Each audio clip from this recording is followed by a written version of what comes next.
Test 2, Module 2B, question number 16. If you notice from the answer choices, guys, we see that the question is focused on apostrophes. So let's review some rules before we check apostrophes. Number one, if you have an apostrophe S or S apostrophe, it needs to come with a noun afterwards, generally speaking.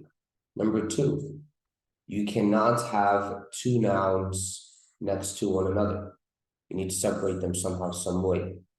And number three, you need to identify whether it's singular or plural from the context of the paragraph. So these are three steps we want to make sure we understand. Now, just by understanding step two, right? Let's just read this very quickly. Now, many of you will jump and read from here. And if you do that, you'll probably get the answer incorrect. It is important that when we solve, we do understand some context. Do we always have to understand context? No. But in this case, yeah, right? And I'll show you why.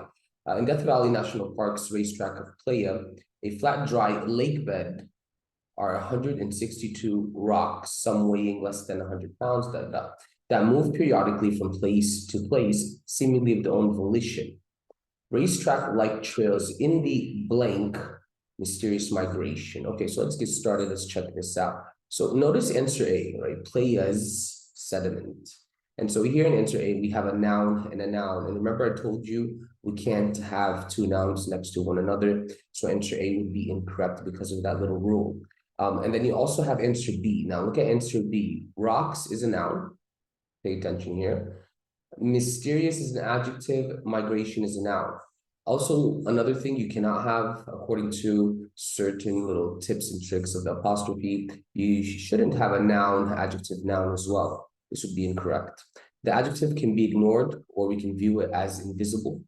So basically, we do have a noun and a noun next to one another. And this is what would make answer B incorrect. So what you're saying in answer B is rocks, mysterious, migration. Noun, adjective, noun. So remember, when we have a noun, noun, or noun, adjective, noun, we want to make sure we use an apostrophe S, S apostrophe, or we can also use a colon or a dash to separate them, but we need some form of separation. If you look at answer C now, well, playa is a sediment, so playas, interesting name, apostrophe S, this tells us it is singular, correct? Well, we already know it is a singular location or singular place, so I'm happy here. Now look at rocks, the rocks migration. Are we talking about one rock or are we talking about many rocks? And so we go back to the context, and the context tells me there are 162 rocks moving. So there are 162 rocks migrating. And so I like answer C. We do need the S apostrophe. We do need the plural form. So answer C is a very good answer. Now, if you look at answer D, why would it be incorrect? Because playas here is in the plural form. And we already identified playa as singular. So answer D would be incorrect. So with regards to apostrophes, remember that we need apostrophe S, S apostrophe plus a noun. Remember that we can't have a noun and a noun next to one another. Also remember a noun, adjective, noun would be incorrect as well. And remember, you need to identify is it singular or plural from the context of the paragraph. Question number 17. So the next step here is a punctuation-based question. If you read the paragraph, something is going to catch your eye, and it will be the semicolon and. Very interesting structure, semicolon. And usually, what does this signifier indicate to us? That means we have a semicolon list, meaning semicolon, semicolon, and list. And at the same time, this list also needs to be parallel, meaning similar style and structure throughout the list. And so now I know these two parts, and now I know I need a semicolon in my answer choice, right? Just by knowing this, just by seeing this right here, my answer will either be answer B, which gives me a semicolon, or my answer would be answer D, which also gives me a semicolon. Answer C, well, answer C also gives me a semicolon. Okay, so we're going to eliminate answer A in any case.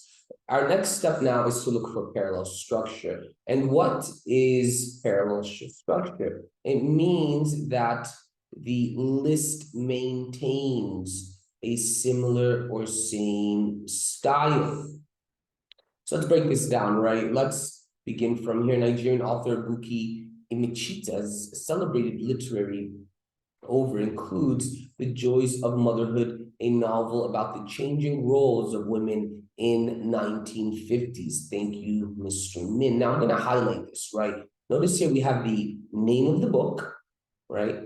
And then we have a comma in yellow, and then we have a description of the book. And I want you to notice at the and portion as well, right? So let's look at and right here. And this will also indicate to us what we need exactly, right? And if you see here, I'm going to make it green as well. We have a name of the book, right? Head of water. And then we have head above water, excuse me, a comma. And then we have here a description of the book. So basically what we need is a name, a comma, and a description. That's what we need, right? So semicolon here, that would be our parallel structure. So if you look at answer B, and what does answer B give us? It gives us the name of the book. It also gives us the comma. And it finally gives us a description of this book. So that's parallel structure. If we break down answer C, well, this would be incorrect because we have the comma and the name, and then a semicolon, which breaks the parallel structure, right? So C wouldn't work. And then answer D, well, we have the semicolon, cool, and then we have the name of the book, excellent, but we're missing the comma. So answer D also is not parallel. Our best answer is answer B. Along with parallel structure, what else do you look for? If you look for the word and all by its lonesome, it indicates parallel structure is needed. If you notice or recognize comma, and, this also indicates parallel structure. There are other words as well, some fanboys like but, or, yet. These would indicate parallel structure without the comma, right? I want you also to pay attention here that what we're saying is and all alone, or comma, and. However, let me get my blackboard here.